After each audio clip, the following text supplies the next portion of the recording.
86세 어머니의 고향은 대한민국이었습니다. 그 어머니가 고향 땅을 밟지 못한 채 북한에서 일생을 보내야 했던 이유가 뭔지 오늘 끝까지 들어보시면 분단이라는 단어가 완전히 다르게 느껴지실 겁니다. 오늘 이 이야기가 왜 중요한지는 어머니가 마지막에 어떤 선택을 했는지를 보면 압니다. 어머니의 고향은 대구입니다. 해방이 되고 이듬해 그 어머니는 북쪽으로 건너갔습니다. 남편이 먼저 가 있었거든요. 안동 출신의 남편은 해방 전에 돈 벌러 북으로 떠났고 어머니는 그 뒤를 따른 겁니다. 그리고 그게 끝이었어요. 38선이 닫혔고 전쟁이 났고 분단이 굳었습니다. 어머니의 고향 대구는 그렇게 다른 나라가 됐어요. 돌아올 기회가 없었던 게 아니라 돌아올 방법이 없어진 겁니다. 나라가 잠긴 거니까요. 그 후로 어머니가 대구 땅을 밟은 적이 있느냐고 물어보면 없습니다. 단 한 번도요. 그 어머니의 아들이 김민석입니다. 함경북도 청진 출신, 마지막으로 거주한 곳은 해룡이고 농업단 소속 농민으로 평생을 살았어요. 그가 탈북을 결심하고 86세 어머니를 등에 업고 두만강을 건넌 이야기가 오늘의 주제입니다. 그런데 이 이야기 단순히 탈북 성공담이 아닙니다. 진짜 이야기는 여기 깔린 구조 안에 있어요. 오늘 세 가지 층을 짚어볼 겁니다. 어떤 구조가 이 가족을 이렇게 만들었는지, 어떤 과정이 이 탈북을 이렇게 복잡하게 꼬았는지, 그리고 이 이야기가 마지막에 어디서 끝나는지, 그 끝이 어떤 무게인지는 끝까지 들어보시면 됩니다. 먼저 출신 성분부터 짚어야 합니다. 북한에는 출신 성분이라는 제도가 있습니다. 쉽게 말해서 당신 부모가 어떤 사람이었느냐에 따라 당신의 직업과 거주지와 배급과 미래가 전부 결정되는 구조예요. 상층이면 평양에 살고 하층이면 농촌에 묶이고 적대계층이면 거기서 끝입니다. 사회적 이동이 없어요. 바꿀 방법도 없어요. 태어난 순간 정해진 자리에서 죽을 때까지 있는 겁니다. 핏줄이 운명이에요. 김민석이 농업단에서 보낸 청춘을 한번 상상해 봐야 합니다. 교육의 기회도 제한됩니다. 성분이 낮으면 대학 진학도 어렵고 좋은 직책에 배치되는 것도 어려워요. 군대를 갔다 와도 어차피 농업단으로 돌아옵니다. 20대도 30대도 40대도 해룡 농업단이에요. 본인이 그걸 대물림이라고 표현한 이유가 있는 겁니다. 대를 이어갔은 자리인 거예요. 아들에게 다른 길을 열어주겠다는 꿈조차 꾸기 어려운 구조입니다. 김민석의 양부모는 둘 다 한국 출신이었습니다. 아버지는 안동, 어머니는 대구. 북한에서 남한 출신 부모를 뒀다는 건 성분 최하위에 해당합니다. 적대 계층 후손으로 분류되는 거예요. 그래서 김민석은 태어날 때부터 농업단 배치가 정해져 있었어요. 본인 말로는 대물림이라고 했습니다.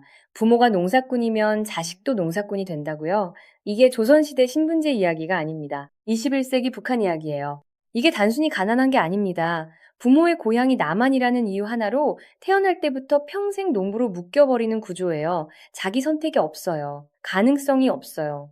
본인은 그걸 이렇게 표현했습니다. 감옥 없는 철창이라고요? 그 철창 안에서의 삶이 어떤 건지 구체적으로 들여다봐야 합니다. 해룡 농업단에서 그는 닭 70마리를 키웠습니다.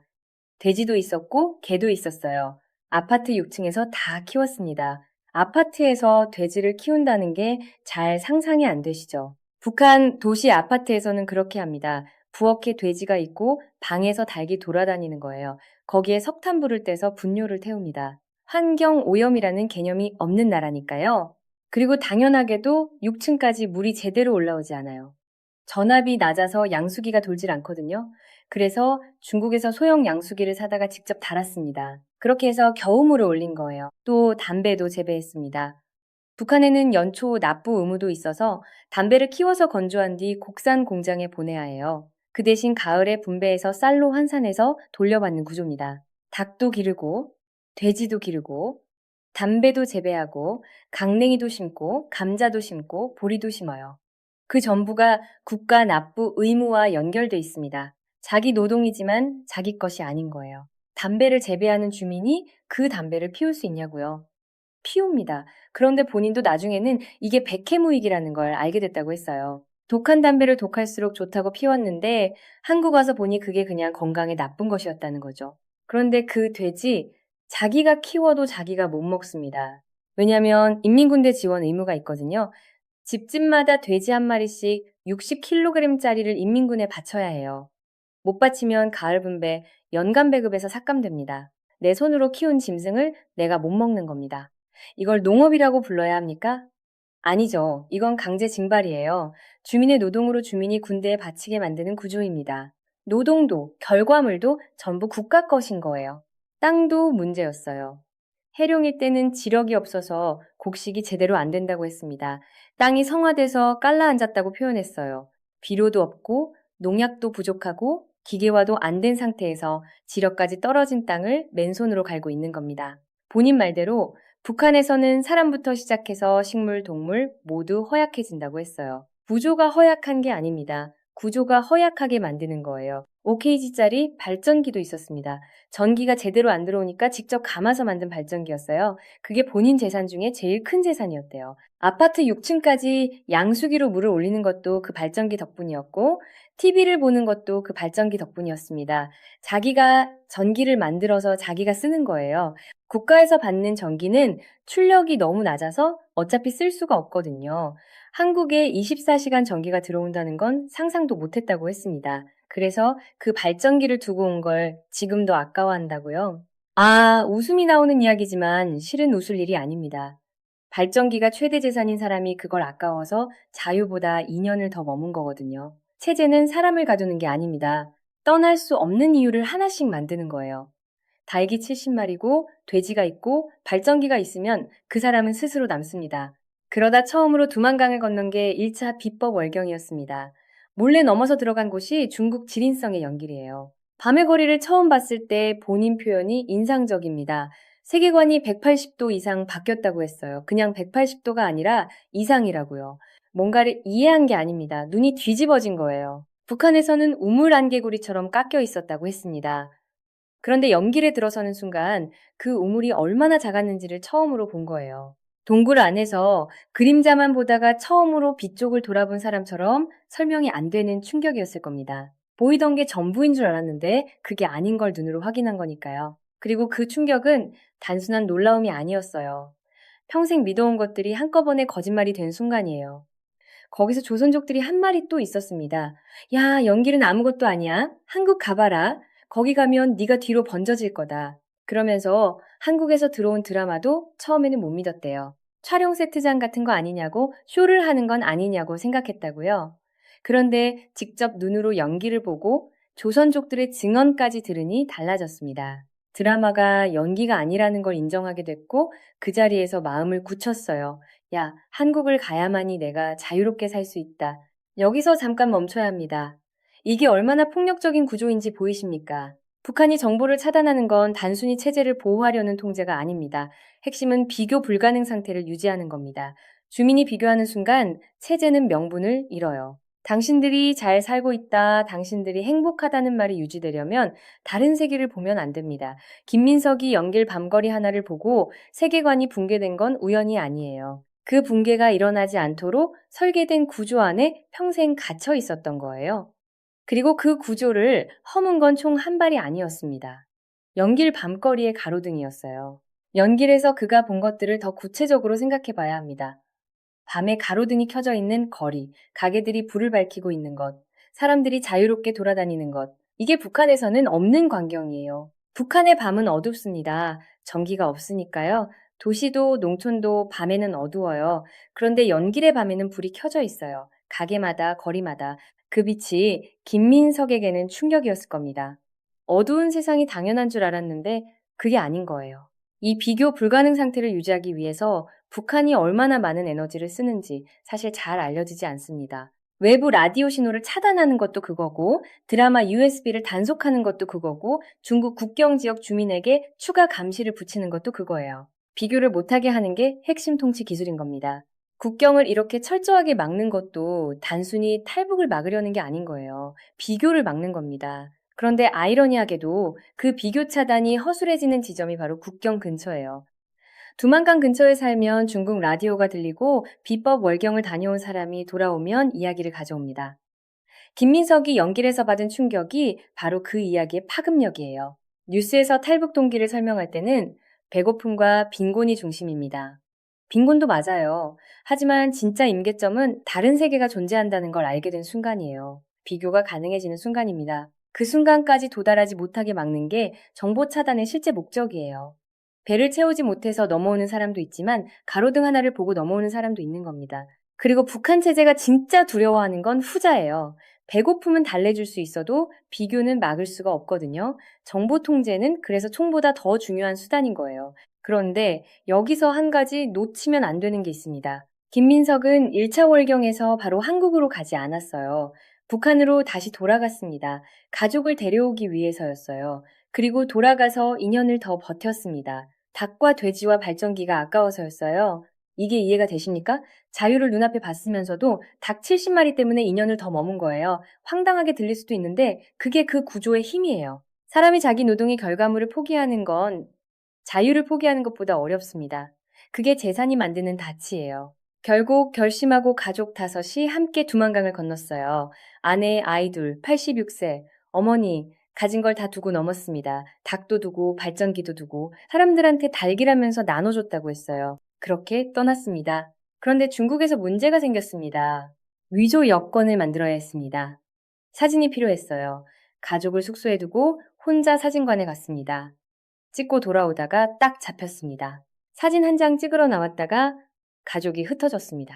체포됐다는 소식이 퍼지면 가족도 위험해집니다. 그래서 그는 집 위치를 발설하지 않았어요. 혼자 북송됐습니다. 가족은 중국에 숨었고 어머니는 아들이 잡혔다는 소식을 듣고 스스로 북한으로 돌아갔습니다. 아들이 잡혀 있는데 내가 어떻게 한국을 가냐 못 간다고 했대요. 한국이 고향인 사람이 그 고향의 문턱에서 아들 때문에 스스로 돌아선 겁니다. 아내와 아이들은 결국 대사관을 거쳐 먼저 한국으로 들어왔습니다. 장모도 이미 한국에 있었어요. 그는 혼자 북한에 남았습니다. 2년 반 동안요. 문제는 여기서부터입니다. 북송된 후 2년 반 동안 그가 어떻게 살았는지도 생각해 봐야 합니다. 한번 탈북 시도를 한 것으로 기록된 사람은 당국의 시선을 받습니다. 보안원이 주기적으로 확인할 수도 있고 이웃의 눈도 있어요. 그 상황에서 한국에 있는 가족과 몰래 통화하고 돈을 받고 다음 탈북을 준비한다는 건 매 순간이 위험한 일입니다. 아들이 한국에 있다는 것도 본인이 한국 가려다 잡혔다는 것도 이미 알려진 상황에서요. 그런데도 2년 반을 버텼어요. 그 2년 반 동안 버틸 수 있었던 이유는 하나였습니다. 본인 말 그대로예요. 나는 새끼들을 위해서라면 지구 끝까지라도 가야 된다. 이 문장이 2년 반을 버티게 한 겁니다. 그래서 두 번째 탈북을 결심했어요.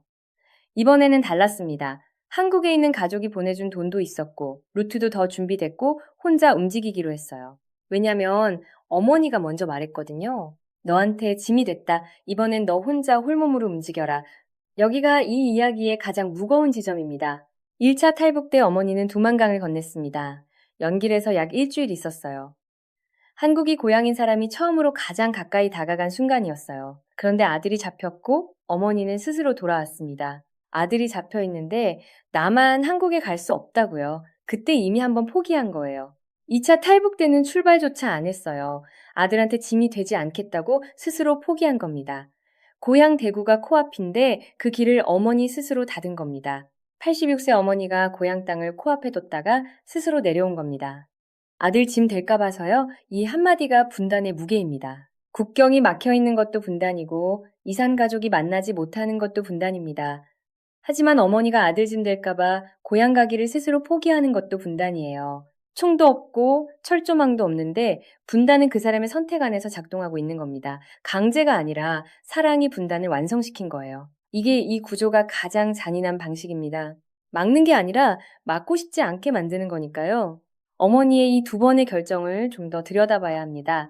1차 때 연길에서 돌아간 건 그래도 이해가 됩니다.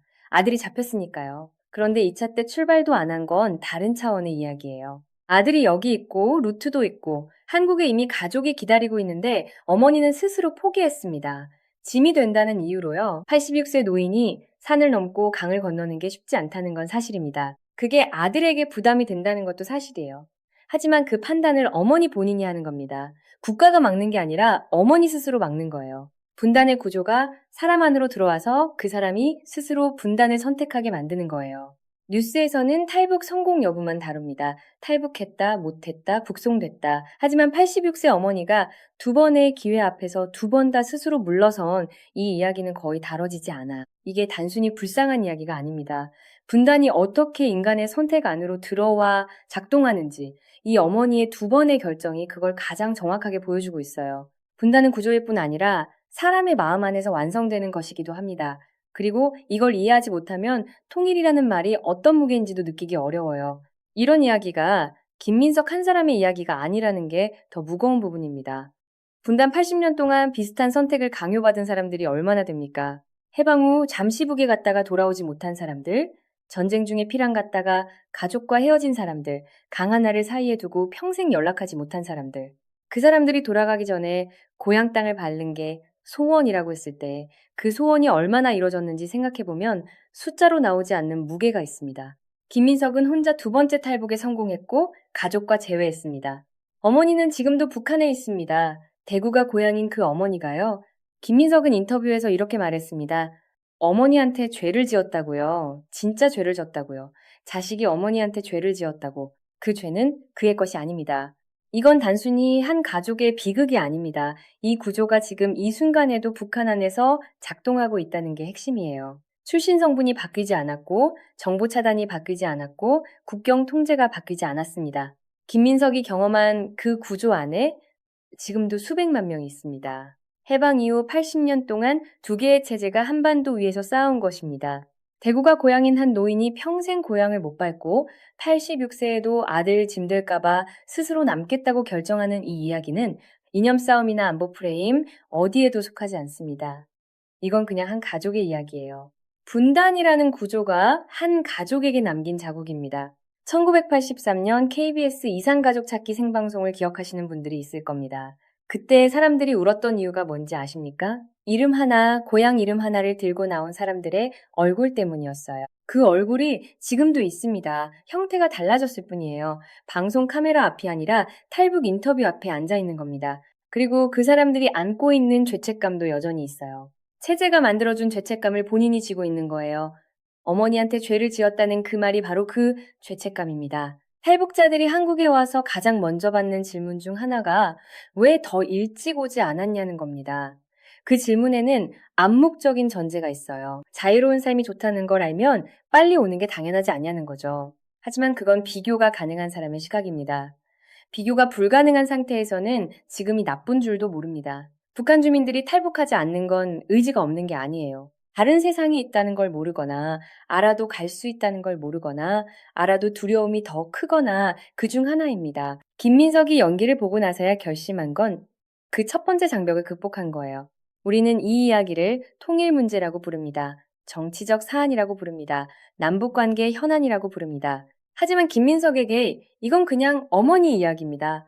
분단 80년이 만들어낸 어머니 이야기예요. 그 어머니가 고향 대구 땅을 다시 밟는 날, 우리는 그걸 뭐라고 불러야 할까요? 아니면 그냥 당연한 일이라고 불러야 할까요? 80년 만에 돌아오는 것도 고향 땅을 밟는 것도 당연한 일이어야 하는데 그게 기적처럼 느껴지는 게 분단이니까요.